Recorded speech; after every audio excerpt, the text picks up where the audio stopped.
تمہیں موت کی سزا دلوا کر ترقی پانے کی کوئی خواہش میرے من میں نہیں ہے ڈاکٹر کامران۔ بس میں اپنی موسی کی آتما کو شانت کرنا چاہتا ہوں۔ میری موت کے بعد جب تک زندہ رہو گے سریش چندر بے سکون رہو گے، کیونکہ یہ پتہ تمہیں ضرور چلے گا کہ اسے میں نے قتل نہیں کیا۔ میں نے مسکرا کر کہا۔ کیا زبردست انتظامات کیے تھے سریش چندر نے مجھے دہلی لانے کے لیے، اور کیا ہی شاندار جگہ مجھے لاک اپ کیا گیا تھا۔ ایک بہت ہی مضحکہ خیز عمل اور کیا گیا، وہ یہ کہ میری نگرانی کے لیے پولیس تو تھی ہی، بہت سے سادھو سنتوں کا بھی انتظام کیا گیا جو ان پر اسرار قوتوں سے مقابلے کے لیے بلائے گئے تھے، جو نامعلوم طریقے سے مجھے ہر قید سے آزادی دلا دیتی تھیں۔ پھر اور بھی بہت سی خبریں اخبارات کے ذریعے میرے سامنے آئیں۔ میرے بارے میں بہت مختلف رائے تھیں۔ کچھ لوگ میرے ہمدرد بھی تھے اور میرے بارے میں اپنی رائے بلا جھجک پیش کرتے تھے۔ عوام نے یہ بھی کہا تھا کہ مجھے ٹی وی پر پیش کیا جائے، لیکن انتظامیہ نے اپنے خدشات کی بنیاد پر یہ مطالبہ منظور نہیں کیا۔ آخر کار مجھے عدالت میں پیش کیا گیا۔ ابتدائی کارروائی کے بعد مجھ سے پوچھا گیا کہ کیا آپ نے یہ قتل کیا ہے؟ نہیں، میں نے جواب دیا۔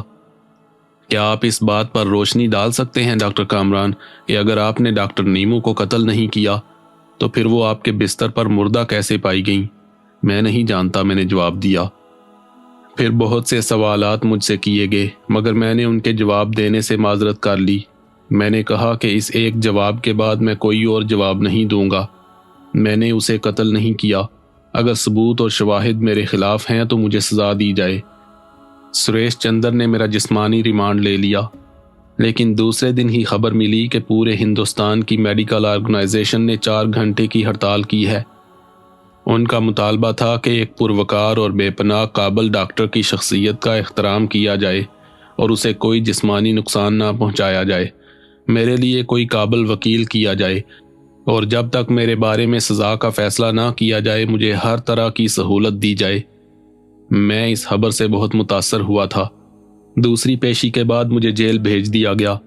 سریش چندر سے اس بار میری ملاقات نہیں ہوئی تھی، لیکن جیل میں اس نے مجھ سے ملاقات کی۔ اس کے چہرے پر طنزیہ مسکراہٹ تھی۔ آپ ابھی تک نہیں بھاگے، وہ بولا۔ موقع کا انتظار کر رہا ہوں، میں نے ہنس کر کہا۔ وہ طنزیہ لہجے میں بولا، اس بار دیر ہو گئی۔ ہاں، اس کے لیے معافی چاہتا ہوں، میں نے کہا، اور وہ ہنس پڑا۔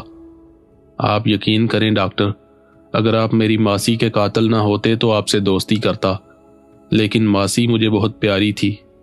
اس نے اپنا بایاں ہاتھ میرے سامنے کیا جس میں ایک کڑا پڑا ہوا تھا، پھر بولا، یہ ایک سوگند ہے۔ ہتھ کڑی ڈالی ہے میں نے اپنے ہاتھ میں۔ اس وقت اتاروں گا اسے جب آپ کو سزائے موت ہو جائے گی۔ گڈ، میں نے مسکرا کر کہا۔ وہ مجھے نفرت بھری نظروں سے دیکھتا ہوا وہاں سے چلا گیا۔ جیل میں مجھے انتہائی خطرناک قیدی کی حیثیت سے رکھا گیا تھا۔ ایک علیحدہ کمرے میں رکھا گیا جہاں 24 گھنٹے سخت نگرانی کی جاتی تھی۔ یہاں آئے ہوئے 8ویں رات تھی۔ بس سوتا جاگتا رہتا تھا۔ اکثر جب نیند نہیں آتی تو نفل پڑتا تھا۔ میرے وجود میں سکون کا سمندر موجزن تھا۔ اس وقت بھی اللہ کے سامنے سر بسجود تھا کہ لاک اپ کے دروازے پر آہٹ محسوس ہوئی۔ سجدے سے اٹھ کر سلام پھیرا اور سلاخوں کی طرف دیکھا۔ باہر ہر وقت تیز روشنی رہتی تھی تاکہ مجھ جیسے خطرناک قیدی پر نگاہ رکھی جا سکے۔ اس تیز روشنی میں نے ان لبادہ پوشوں کو دیکھا جن کے چہرے تک ڈھکے ہوئے تھے۔ ان میں سے ایک سلاخوں کے دروازے کو کھول رہا تھا۔ لمحوں کے اندر دروازہ کھل گیا اور 5 افراد اندر داخل ہوئے۔ پورے قید خانے میں سحر انگیز خوشبو پھیل گئی۔ میں آنکھیں پھاڑے انہیں دیکھ رہا تھا۔ چلو، ان میں سے ایک نے آہستہ سے کہا، لیکن یہ آواز مجھے جانی پہچانی محسوس ہوئی۔ البتہ یہ یاد نہیں تھا کہ کس کی آواز تھی۔ میں نے باہر گشت کرتے مسلح سنتریوں کو دیکھا۔ وہ اسی طرح اپنی ڈیوٹی پر مستعد تھے۔ آؤ، اسی لبادہ پوش نے کہا اور میری کلائی پکڑ لی۔ میں ہچکچاتے قدموں سے آگے بڑھا اور لاک اپ سے باہر نکل آیا۔ کسی بھی سنتری کے انداز سے یہ احساس نہیں ہو رہا تھا کہ اسے لاک اپ کھلنے کا علم ہے یا اس نے ہمیں باہر نکلتے دیکھا ہے۔ یہ کیفیت تمام رستے رہی۔ پھر ہم باہر نکل آئے۔ جیل سے باہر خاموشی طاری تھی، البتہ ایک کار کھڑی نظر آ رہی تھی۔ جاؤ، اس کار میں بیٹھ جاؤ، لبادہ پوش نے کہا اور میں خاموشی سے کار میں جا بیٹھا۔ وہ سب وہیں کھڑے رہے۔ کار سٹارٹ ہو کر چل پڑی اور نہ جانے کتنی دیر کا سفر جاری رہا۔